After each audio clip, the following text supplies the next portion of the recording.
What's going on, Kings? It's Keefe. I remember when I was 16 years old and I first started losing my hair. And to make matters worse, I was so insecure about it that I started making jokes about it all the time, trying to compensate for this insecurity. And that only made the situation worse because I started bringing attention to something that I was already really bothered by. And by the time I was 18, I had become full-blown hat guy. I had a hat glued to my head every single day. If you know my old videos on this channel, you know that I almost always had a hat on, and I basically rocked a hat from about 18, 19 years old to 22, 23 years old. About the end of 2020, honestly, is finally when I decided, you know what, it's time to stop this BS. It's time to stop being insecure. I'm not a hat guy. I was never a hat guy, and I'm not about to let this hair loss that I can't control, make me completely insecure and make me feel like I am less of a man or less attractive or all these other things that these just voices in your head make you think when you start losing your hair, especially at a young age. And it was also by that point that the hair was really starting to become noticeable. For the first few years, it really wasn't even much of a thing other than the fact that I was making it an issue. But by the time around the end of 2020 was rolling around, it was getting to the point where even a good haircut wasn't going to do much for it because the middle was starting to thin up some. And so I really decided it was just time to man up. So I shaved my head at that point. And honestly, that's been one of the best decisions I have ever made. And I'm thinking about probably in the fall taking it to a completely shaved look as well. It's been such a relief to take that thing, this insecurity, off my shoulders, something that I was always having to think about. I always have to look in the mirror and decide, gee, is my hair looking good enough today that I don't feel the need to wear a hat? Or am I gonna have to throw this hat on and act like I'm wearing it because I actually think I look dope in a North Face trucker hat or whatever? It's now become something I don't even feel insecure about anymore. I really don't think about it. I don't notice it. Nobody really brings it up. It just is what it is, and it's such a relief, seriously. And so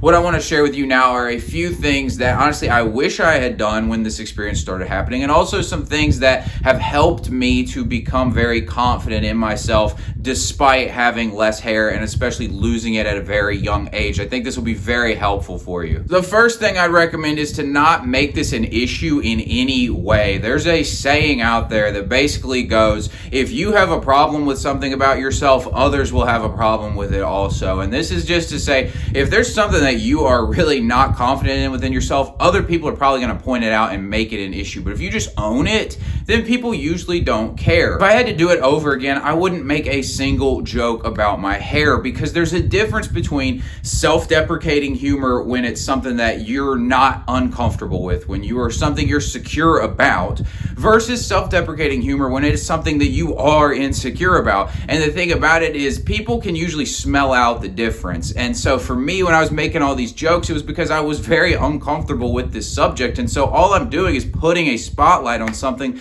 that I'm already very bothered by. And so what do you think is going to happen? We're just turning up the brightness on my own insecurities because I think somehow this is going to deflect from it. But in all honesty, it's just my insecurity blasting out of me and like me just showing that to the world of, gee, look how uncomfortable I am and how inferior I feel because of this thing. So as a result of me making these jokes, I basically put the spotlight on an insecurity of mine, and I gave everyone else permission to make jokes about it as well. And what do you think they did? Of course they made jokes about it. So now I'm just becoming more self-conscious, less confident, and I brought it all on myself by making these jokes about something that nobody would have even noticed if I had just controlled my own insecurities in the first place. I want you to notice how people who make self-deprecating jokes about something they're actually confident about usually don't get made fun of for that thing, because you can just tell when someone's making a joke to compensate because they're uncomfortable, and when someone's making a joke because they actually don't give a fuck and they don't take themselves that seriously. If you have something you are insecure about, especially if it's something like your hair,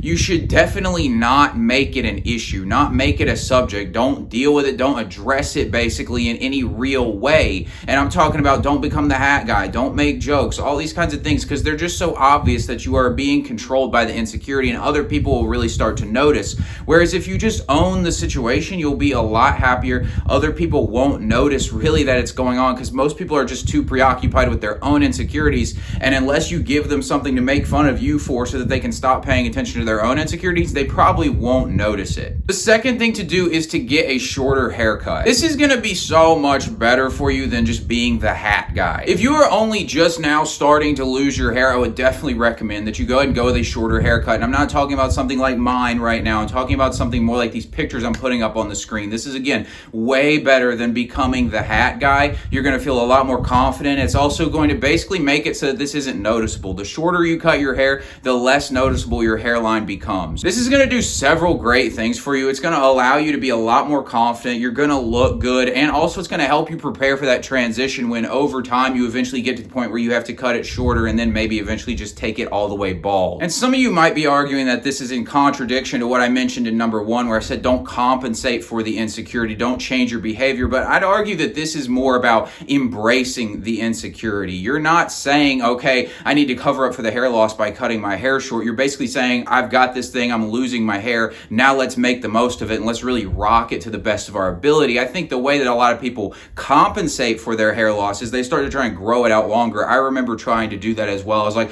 well, if I just put it in a man bun, like I was trying to get my hair to grow out that long, then maybe people won't notice that this is happening. But in all honesty, it just starts to get more and more obvious when you grow it out longer. So start with a much shorter haircut. You'll look really good with it, and also it'll just make it so that the hairline is like not even noticeable at all. Guys, if you're getting something out of this video, be sure to subscribe and hit the like button. This channel is all about helping guys level up, become those high value winners they were born to be. Now back to the video. The third thing to do is level up your attractiveness in other ways. Women are more attracted to kind of the idea of a guy than they are to the actual physical attractiveness of the man. And pretty much what that means is it's less for a man about, like, you know, facial symmetry or having some great jawline or beautiful blue eyes or whatever. It's less about that, whereas men definitely judge women pretty much off beauty and physical attractiveness almost completely.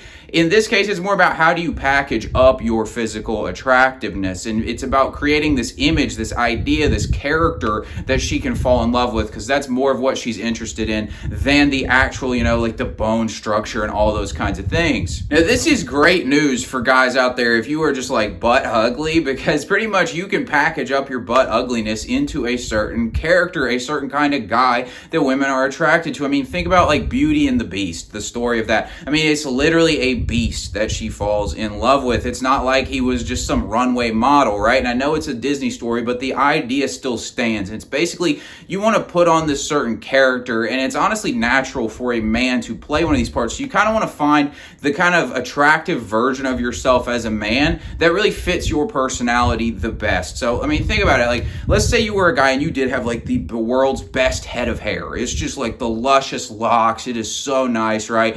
But you're also like some fat bum who's got nothing going on in his life. Like, is she going to be attracted to you just because you got this amazing head of hair? It's like, probably not. But then you think about a guy who, he might be bald, but he's got a great beard. He's in great shape. He dresses really nice. He's got a lot of confidence. He acts like a really masculine man. I bet you're going to think, well, that guy probably has no issue getting girls. And then think about that same guy with the bald head, but now he's in a wife beater living in a trailer park, and he's like drunk and fat.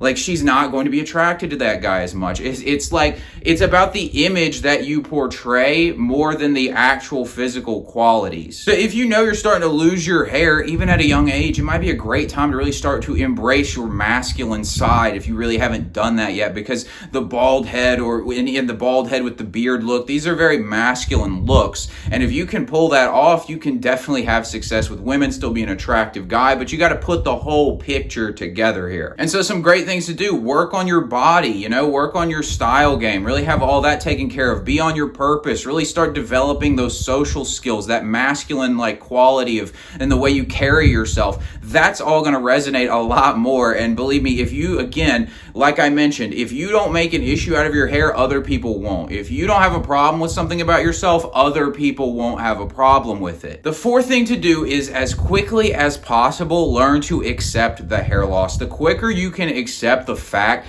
that you're losing your hair, the quicker you can get on with your life, because you're not going to change this. And honestly, at this point, I'm really not a fan of hair transplants or using products on your hair. That's your personal choice. But for me, I'm honestly kind of just a fan of owning it. And the more you own it, the more you're just free to be yourself. You can get this mental weight off yourself. You can stop with this inner conflict going on in your head and putting all this energy into paying attention to this subject. Honestly, when I shaved my head like this for the first time, I look back on on, I was like, you know what? Even if I get a hair transplant, even if I use like, I don't know, Rogaine or whatever these hair products are, I'm still probably going to keep my hair short because I like the look of it, and it's also super convenient. So it's really like something that you should just learn to accept because it's not a big deal to begin with. And also, so many guys, when they haven't come to accept this, they use it as a crutch. It's their excuse for why they can't get girls. It's their excuse for why, I don't know, they can't get a great job. Oh, this guy was judging me because my hair looked bad or something like that. And it's just stupid. You need to get to the point where you're not using it as a crutch. And when you learn to accept it and stop thinking about it and stop being self-conscious about it, you're a lot more free to be that natural, confident version of yourself.